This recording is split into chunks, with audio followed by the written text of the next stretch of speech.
مرض دا، تشخیص دا او دوای دا. برگشت به اصلمان، به خانه من، به آنچه که عزت مانده اوست، امنیت مانده اوست، عدالت مانده اوست، و دین و ارزش های دینی من، و فرهنگ من و شریعت، و استقلال من و عزت و کرامت من، و همت من و شجاعت من و غیرت من. ید العلیا خیر من ید السفلی، فرمان رسول است. دستی بلند بالاست از دستی که همیشه به ذلت پیش می شود. تا چی وقت این دست ذلت دستای است؟ تا چی وقت؟ چی چاره کنیم؟ چاره آسان است. بیاین توکل به خدا یک کار میکن. توکل به خدا در زندگی یک صفحه جدید باز میکنیم.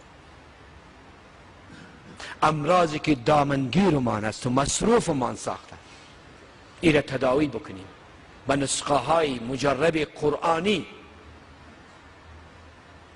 تو کیست و مکیست؟ دی کم زی؟ دی قندهار. کاشی دقوی دی کم زی؟ دی بدخشان. کاشی دی خستوی. ببین مردم در کجا روان است و ما در کجا روان. قندهاری کیست؟ برادرت. پامیری کیست؟ برادرت.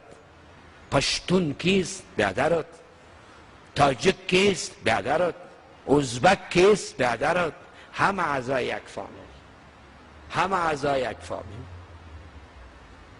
میوه های رنگارنگ،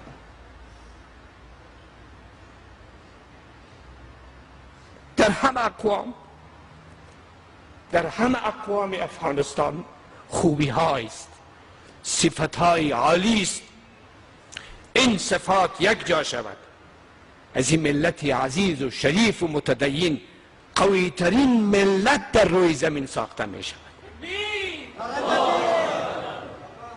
غیرت است، شجاعت است،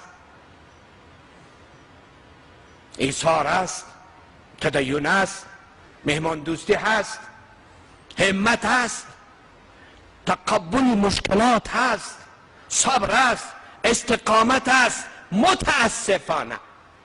متاسفانه یک چیز نیست، او قیادت. از احساس پاک، از احساس پاک اقوام عزیز و شریف افغانستان سوء استفاده می. خبرداری؟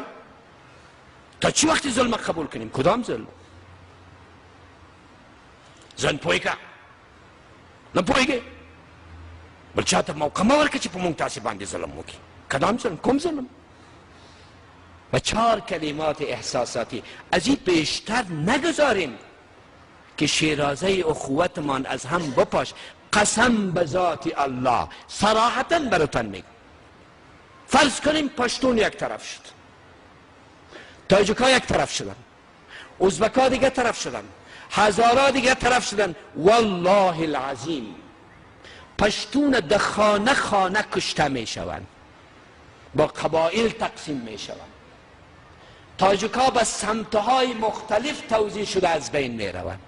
ازبکا همچنین به ریشه های مختلف تقسیمشان میکنن و از بین میبرنشان، و همچنین هزاره ها. وقتی که اونا دشمن بتانه که ملت از هم بپاشه، میتوانن که قوم از بین ببرن. هرگز. ما امت هستیم. پیغمبری بزرگوارمان به کلمه یا قوم هیچ جایی در قرآن نامده است. ان هذه امتکم امتا واحده. اقوام آدرس های مشخصی است که ما چه قسمی که قرآن میگه یک دیگر را پیدا میکنیم. یک دوست دارم در قندهار. از کجای قند؟ از فلان ولسوالی. از کدام قوم است؟ از فلان قوم. از کدام گذر؟ از فلان جا. یا ایها الناس انا خلقناکم من ذکر و انثى وجعلناکم شعوبا و قبائل لتعارفوا. به اقوام و قبایل به خاطر یک دیگر را بشناسین، فقط به خاطر شناخت و تآلفتان الله جل ذکره به اقوام و قبایل مختلف شما، نه به خاطر از اینکه قومی به قوم. ان اکرمکم عند الله اتقاکم. بهترین شما کسی است که به نزد پروردگار پرهیزگارترین شما باشد. فرصت ندیم. بسیار وقتی خطرناک است. در حساس ترین مقطع تاریخ وطن قرار داریم، یا نابودی یا انشاءالله حیات و بقا. اگر این فرصت از دست دادیم نابودمان ساختن، دیگه فکرتان باشه که دوباره برگشتمان با آغوش حیات بسیار مشکل است. الحمدلله همه برادر، الحمدلله همه عزیز زیر یک چتر، زیر آسمانی نیلگون وطن که سقف وطن عزیزی ما را تشکیل میده. همه خوبی ها را خداوند ای ملت پیدا کرده است. از بدی ها ما نباید بحث کنیم، هم بشر هستیم. اگر 4 خوبی است در یک انسان، 3 بدی، 4 جوانبی مثبت داره، 2 جوانبی منفی داره. ما و شما همیشه منفی یک دیگر را به اصطلاح تعقیب میکنیم، نه خوبی های یک دیگر. همه خوبی ها هست انشاءالله. دوستای عزیز، کامیابی ما و شما در ایست که به دین خود بر بگردیم، به شریعت خود بر بگردیم، با وحدت خود بر بگردیم، با یک پارچگی خود بر بگردیم، به همت خود بر بگردیم، به غیرت و شجاعت خود بر بگردیم، تا این که آینده ای وطن ما به یاری پروردگار، مسئولیت ای وطن ما به دوش داشته باشیم، حفاظت ای وطن ما بکنیم. آبادی وطن مکلفیت ما و خودت است. هیچ کس به خاطری از این آمد است که تو را آباد بسازه و تو را آرام بسازه و امنیت برات بده. این فکر و خیالت گم کن. خود تقویه شیم، خود سری پای خود استاد، خود اخوت و وحدت و قوت خود حفظ بکنیم. یا رب العالمین، به برکت دقایق پربرکت که لحظه است که در دعا قبول می شود. رب العالمین همون لحظه ای که در روز جمعه دعا قبول می شود، همین لحظه بگردان. الهی ما دروازه را گم کردیم، آدرس را گم کردیم. پروردگارا ما هیچ چیز کرده نمیتونیم تا به وقتی که مدد و کمک تو نباشد. رب العالمین به ما کمک کن. الهی از دست ما بگیر. ما مظلوم هستیم، بیچاره هستیم، سرگردان هستیم، حیران هستیم، پریشان هستیم، در بدر هستیم. پروردگار از این حالت ما را نجات بده. الهی از این بیشتر ما را دستخوش دیگران نساز، از این بیشتر ما را به دیگران محتاج نساز. مشکل پروردگارا گناه های ما را تو ببخش.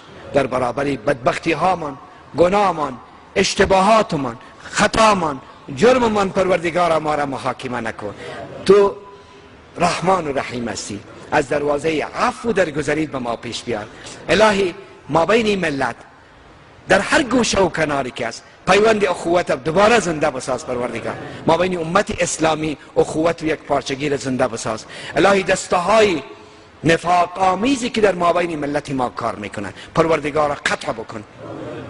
الهی کسانی که به خاطر وحدت و یک پارچگی امت رسول و ملت مسلمان ما کار میکنن پروردگارا مخلصانه مبارزه میکنن، رب العالمین پیروزشان بکن. الهی دشمنان اسلام و خاک عزیز ما و ملت شریف ما را نابود بساز پروردگارا.